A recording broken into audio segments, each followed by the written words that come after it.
For me, beauty is an ethic. And if you can live with beauty and a beautiful life, usually it tends to be a more sustainable way to live as well. So we're on Jarrah country.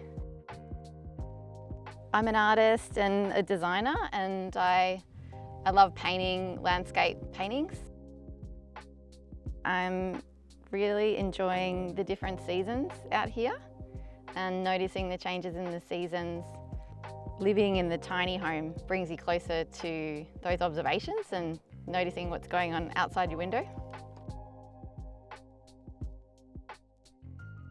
Having everything so well crafted really enables me to also bring that philosophy into my own life.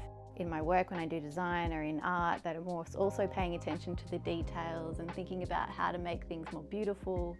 And it just enables you to kind of slow down a little bit and appreciate those details. There's something about what Made by Bear does that is very aligned, I think, in terms of how I like to live, and there's this real appreciation for good design.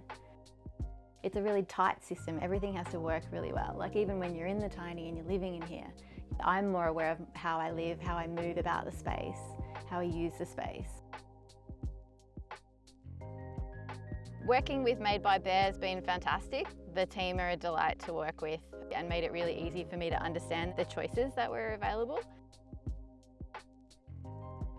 I love the OSB board. We were able to use it to save on a little bit of money, and also I just love the texture that it gives to the tiny house. Because it's been oiled up so well, there's like so many colours that come through in the wood. Those colours are also really brought out in the terracotta concrete floor in the bathroom. And then the eucalyptus colours of the splashback and the door just really complement the dark forest green bench top in the kitchen. So the colour palette's just amazing, I love it, and it's been really fun to work with and to decorate the tiny and to match things with that colour palette. The greys of the recycled timber sort of reflected in some of the colours of the trees and the trunks around on this site. Kirsta's chosen some really interesting materials in her build.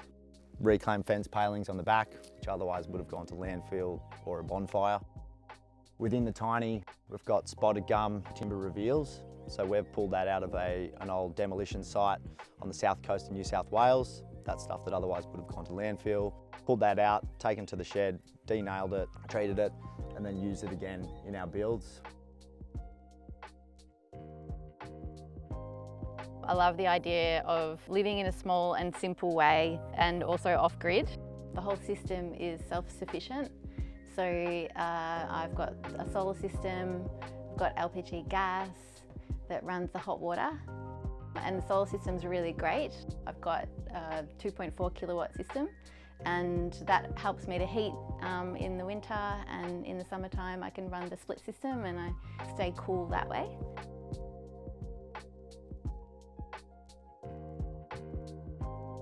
So what's really great about the sunken lounge is you can actually fit a lot of people in there, and I love to host, so I didn't want a tiny home to stop me from hosting.